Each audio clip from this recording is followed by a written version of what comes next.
If you're a tradie business owner and you feel like you've built yourself a high-stress job instead of a real business, you're not alone.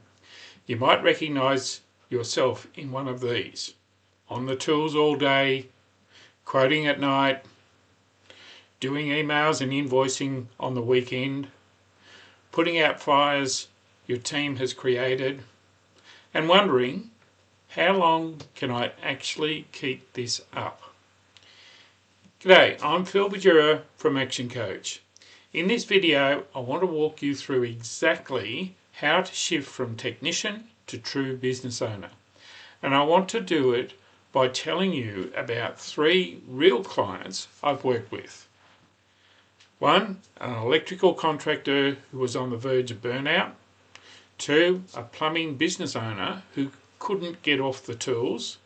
And 3, a fabrication shop owner stuck in the workshop from dawn till dark.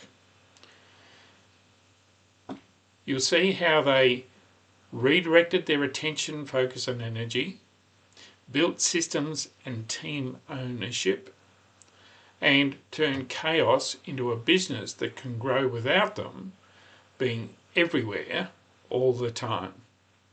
And as we go, I want you to keep this one line in mind. Systems create consistency, people create momentum. Your job is not to be the hero fixing everything. Your job is to build the systems and grow the people. Let me introduce you to Dave. Not his real name, but a very real story.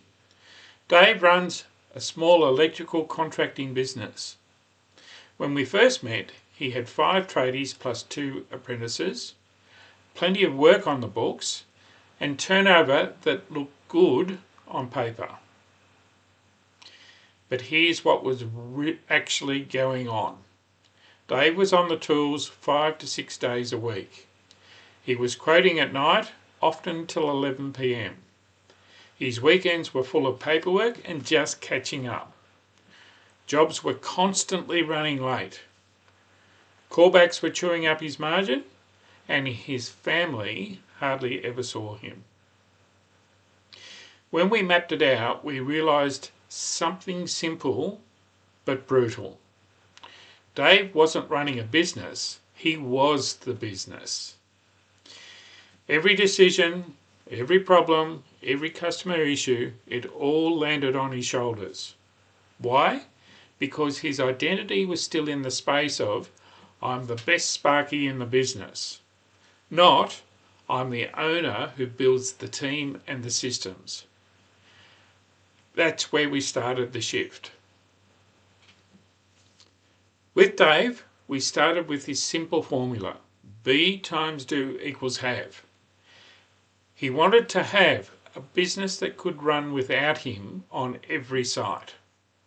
Time in the week for his kids' sport, and profit that wasn't disappearing in rework and chaos.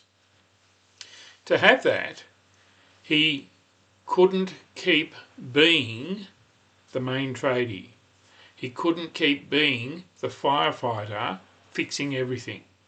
And he couldn't keep being the bottleneck for every decision.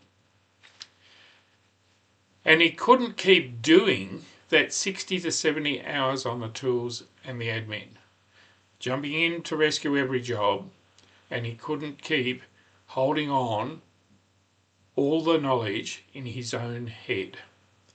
So we worked on his identity as a business owner. He started calling himself the business owner, not just a Sparky.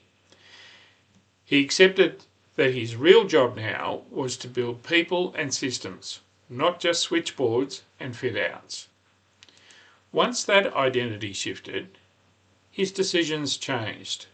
Instead of asking, how do I get this job finished? He started asking, how do I build a system so everyone on my team can finish this job to our standard? That's the bridge from technician to leader. Now let's talk about attention, focus and energy. When I first sat with Dave, here's where his energy was going. Chasing materials, fixing mistakes, answering the same questions all day, doing quick drop-ins on every site because he just didn't trust the team. And this is where we made 3 key shifts.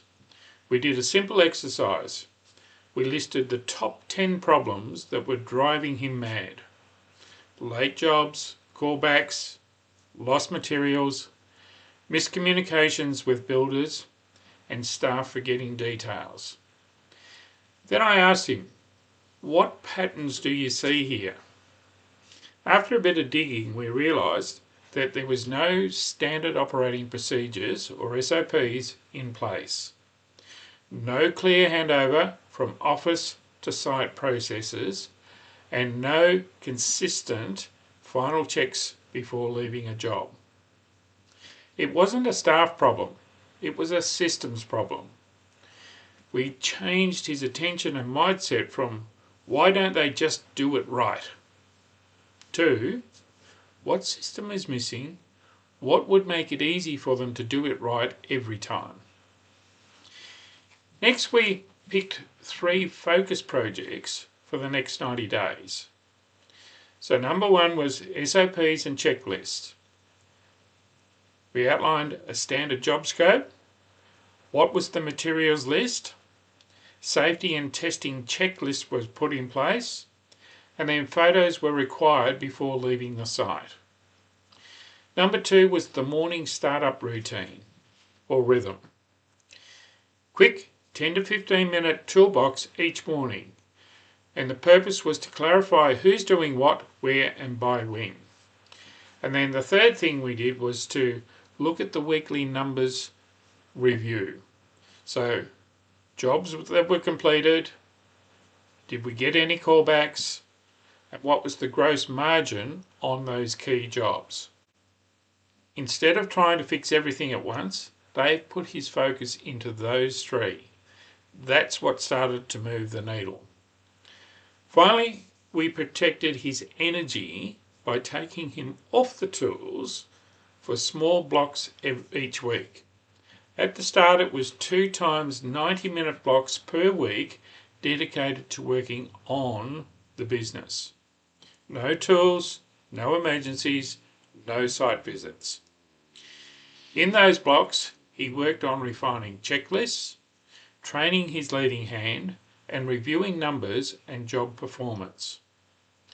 It didn't feel natural at first. In fact, he felt lazy about not being on the tools. But within a few weeks he could see those 3 hours working on the business were worth more than 10 hours on the tools.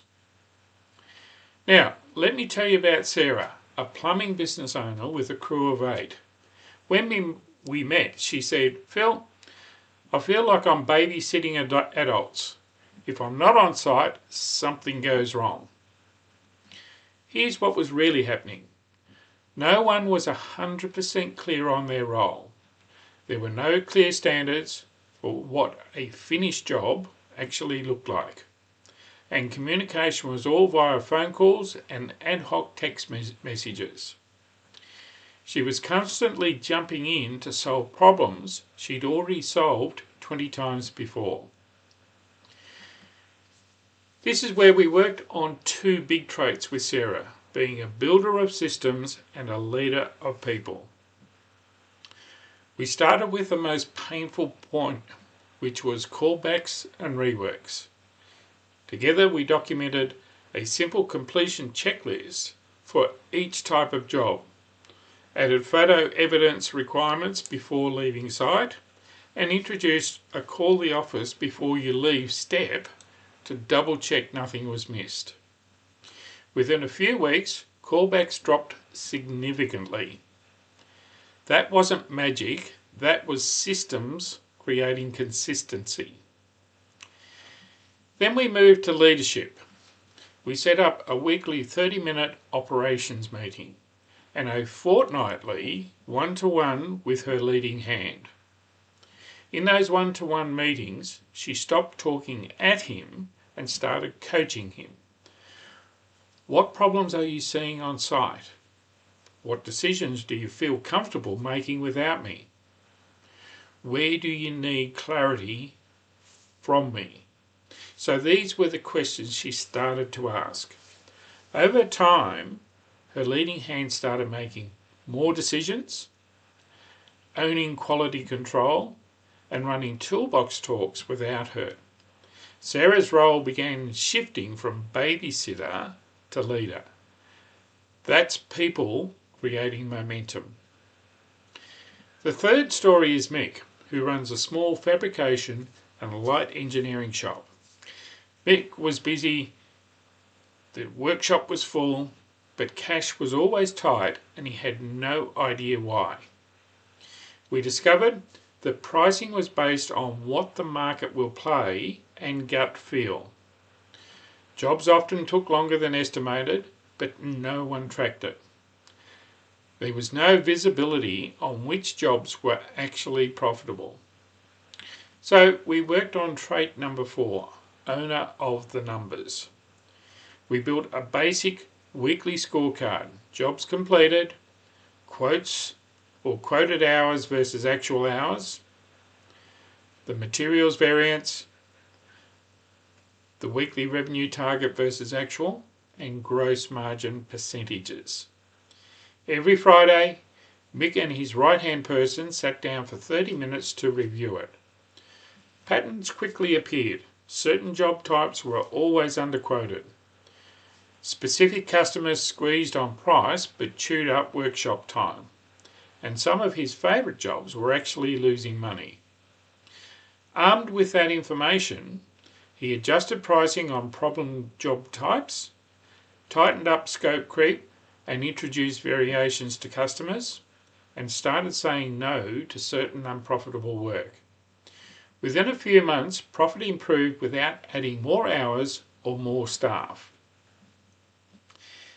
That's what happens when you own your numbers instead of flying blind.